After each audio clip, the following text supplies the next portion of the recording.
Selama berhari-hari, Isabel selalu menghabiskan waktu luang di dalam rumah. Kabar dari luar pun perlahan menjadi sangat jarang.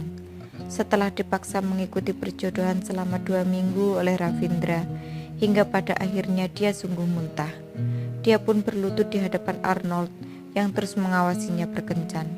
Dengan air mata berlinang, dia mengakui kesalahan dan berjanji tidak akan mencelakai Isabel lagi. Nyonya Chiang pun berinisiatif menelepon Ravindra dan memohonnya. Barulah Ravindra melepaskan Stella. Lalu Ravindra juga berpesan pada asistennya untuk memberitahu Stella bahwa itu hanyalah peringatan. Jika lain kali masih dilakukan, maka status sebagai nyonya besar keluarga Chiang tidak akan bertahan lebih lama lagi. Perkataan Ravindra bukanlah gertakan semata, tetapi dia sungguh akan melakukannya. Stella pun bergetar saat mendengarnya. Kakak sepupunya yang satu ini memang menakutkan, membunuh orang tanpa berdarah. Perut Isabel pun kian membesar. Lama-kelamaan semua pakaiannya yang dulu sudah tidak bisa dipakai lagi. Bibi Narti selalu mengukur badan Isabel dan membuatkan pakaian baru secara berkala. Bibi Narti, tidak perlu memesan begitu banyak pakaian lagi. Perutku membesar dengan cepat. Banyak pakaian hanya bisa dipakai 1 kali saja. Melihat Bibi Narti sudah membuatkan 10 helai pakaian ibu hamil untuknya, Isabel pun menggelengkan kepala lanjut berkata, hanya bisa dipakai 1 kali, ini terlalu boros.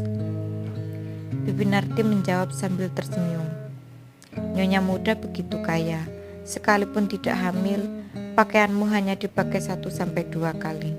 Pakaian tuan muda juga hanya dipakai 1 kali kok. Isabel menggelengkan kepala kehabisan kata-kata. Ini sungguh boros. Pakaian mereka selalu didesain khusus oleh desainer ternama. Bisa dibayangkan seberapa banyak uang yang dikeluarkan untuk itu. Di saat sedang tersenyum sambil mengobrol dengan Bibi Narti, handphone Isabel pun berdering.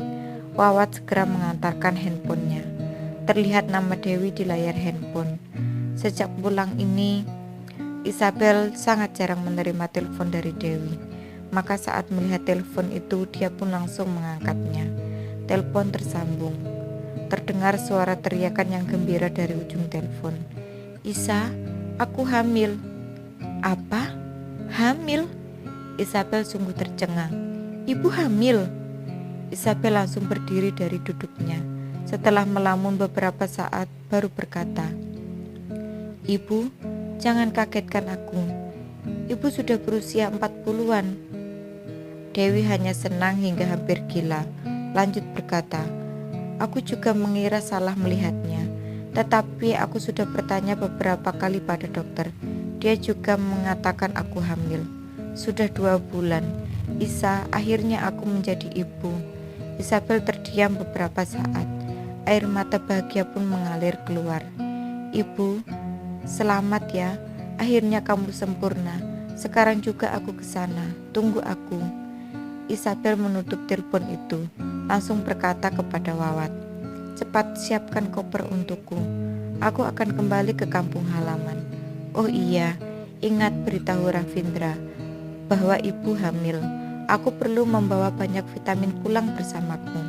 Badan ibu lebih tua dariku. Sudah sangat berumur baru hamil untuk pertama kalinya. Dia pun harus mendapat asupan gizi dan vitamin yang cukup. Oh iya, ada lagi. Beberapa waktu yang lalu bukankah nenek memberiku ginseng? Ingat oh iya, bawa uang tunai yang banyak. Uang tunai lebih berguna di sana. Ada lagi, beritahu pihak rumah sakit. Kali ini kita bawa dokter ikut bersama. Aku mau melihat hasil pemeriksaannya sendiri. Aku tidak percaya dengan dokter lain. Melihat Isabel begitu panik, Bibi Narti segera menahan dan menenangkan Isabel. Nyonya muda, ini adalah kabar baik. Tetapi sebaik apapun kabar ini, kamu harus tenang. Apakah lebih baik jika menelepon tuan muda dulu? Kita lihat beliau ada rencana apa. Isabel menghela napas dan berkata, benar kata Bibi Narti. Aku akan memberitahu kabar baik ini kepada Ravindra. Isabel segera mengeluarkan handphone dan menelpon Ravindra. Tidak lama kemudian pun tersambung. Ravindra, aku beritahu satu kabar baik untukmu. ibuku hamil. Akhirnya dia hamil. Akhirnya mimpinya terwujud. Ravindra terdiam beberapa saat lalu berkata, "Ini kabar baik, kamu tunggu aku di rumah. Setelah mengatur semuanya, kita pergi bersama-sama." Isabel baru menenangkan diri dan memerintah Wawat, "Lebih baik kamu bersiap-siap dulu. Sebentar lagi Ravindra akan sampai." Wawat mengiyakan dan mulai menyiapkan barang-barang bawaan. Yang terbanyak adalah obat-obatan herbal pemulih gizi dan berbagai vitamin pendukung. Selama bertahun-tahun Dewi telah sangat lelah. Kondisi badannya pasti sedang sangat lemah. Dan dengan semakin bertambahnya umur, resiko yang ada pun semakin besar. Maka Isabel merasa sangat tidak tenang. Tidak lama kemudian Ravindra pun sampai di rumah. Isabel yang sudah menunggu sejak tadi di depan pintu itu terlihat oleh Ravindra. Spontan membuatnya merasakan kehangatan dalam hati. Pulang tepat waktu setiap harinya adalah kesenangan dan harapan terbesar bagi Ravindra. Saat menyadari ada seorang menunggunya pulang, makan bersama di rumah, kepenatan dalam diri pun akan lenyap begitu saja. Begitu masuk ke dalam rumah, Ravindra melihat banyak barang dan koper tersusun di sana. Spontan bertanya sambil tersenyum, "Sudah siap?" Isabel terus menganggukkan kepala. Saat ini dia sudah tidak sabar melihat adiknya di rumah. Ravindra menjulurkan tangannya, menekan hidung Isabel dengan gemas. "Karena kamu begitu panik, kita berangkat sekarang saja. Langsung terbang ke sana saja." Ravindra berkata pada Nando yang berdiri di belakangnya, "Siapkan helikopter, kita langsung terbang ke sana. Mungkin rumah di sana tidak bisa ditinggali banyak orang. Sekalian siapkan beberapa rumah." Nando menjawab dengan hormat, "Kita telah membeli sebuah lantai dalam gedung tinggi." Ravindra menganggukkan kepala. Isabel terkejut langsung mengangkat kepala melihat Ravindra. "Kamu membeli satu lantai?" Aku sudah menebak kali ini kamu pasti membawa orang banyak. Mana mungkin cukup jika hanya satu rumah saja. Jika langsung membeli satu lantai, cukup leluasa untuk menyiapkan barang-barang juga." Ravindra berkata dengan santai, membuat Isabel kehabisan kata-kata. "Hanya pergi beberapa hari saja, harus membeli sebuah lantai gedung. Baiklah, suamiku terlalu kaya. Ini juga sebuah masalah." "Masih bengong apa?" Ravindra menjulurkan tangan menerima jaket dari asistennya, memakaikan kepada Isabel sambil berkata, "Jangan sampai anakku kedinginan." Isabel melototi Ravindra sejenak dengan penuh rasa manja. Saat ini setiap kali pulang kerja, yang dilakukan Ravindra pertama kali adalah memegang perutnya sambil berkata, rasanya cukup menyenangkan. Setiap hari hingga pada jam yang tertentu, anak dalam perutnya pasti akan bergerak dengan sangat lincah, seolah menunggu Ravindra pulang setiap harinya. Isabel pun menelpon dan memberitahu keluarga Kitadara. Setelah menerima pesan-pesan dari nenek Kitadara, dia dan Ravindra pun naik ke atas helikopter dan langsung berangkat. Baru mematikan telepon selama 2 jam, Dewi pun melihat anak dan menantunya pulang bersama koper dan kardus besar. "Cepat sekali, aku saja belum sempat belanja sayur." Dewi mengira Isabel akan tiba di sore hari. Tidak disangka tiba dengan sangat cepat. "Bukankah semua karena aku terlalu buru-buru?" Isabel berkata dengan senang kepada Dewi. "Bu, aku juga membawa dokter dan peralatan kemari. Dokter akan memeriksa lagi dengan akurat. Aku ingin menyaksikannya sendiri." Wajah Dewi pun mulai merah. "Lihatlah dirimu, perlukah seheboh itu? Apa tidak memalukan? Aku sudah tua seperti ini." "Tua dari mana? Bukankah artis-artis itu juga baru hamil berumur 40 tahunan?" Isabel menggering Dewi ke dalam kamar dan meminta dokter memeriksa ulang. Meskipun suhu di luar sangat dingin, tetapi rumah itu telah dilengkapi penghangat ruangan, maka rasa dingin itu tidak terlalu terasa. Demi menjamin kestabilan suhu ruangan, Nando sengaja menyuruh orang memasangkan 3 unit penghangat ruangan. Pemeriksaan kali ini dilakukan cukup lama. bertujuan untuk mendapatkan hasil paling akurat. Setelah dokter mengeluarkan laporan, Isabel pun membacanya dan merasa lega pada akhirnya. Sungguh tidak tahu bagaimana perasaan Farhan jika masih hidup dan melihat semua ini.